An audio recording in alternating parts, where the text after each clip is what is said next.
头拄咱讲到这长照服务来看，新北市呢今仔日是正式挂牌来成立高龄长期照顾处，这嘛是6都当中呢头一个来设这专职单位的。根据统计，这新北市65岁以上的时代是超过80万人，这个数字呢是全国上界多的。这长照处是有通整合资源、推动政策等等。继续来听这市长侯友宜是安怎讲。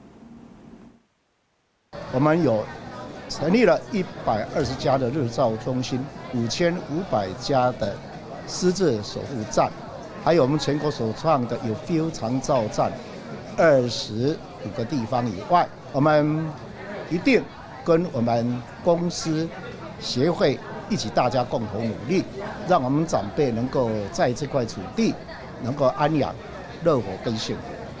这台湾即马呢已经是超高龄的社会啊，中央政府是来推动长照3.0，包括或者请外籍看护家庭呢，会当来使用社区的照顾的这个服务，而且也有调悬这营养的照护补助金等等，希望护士大人会当得到更较好的照顾。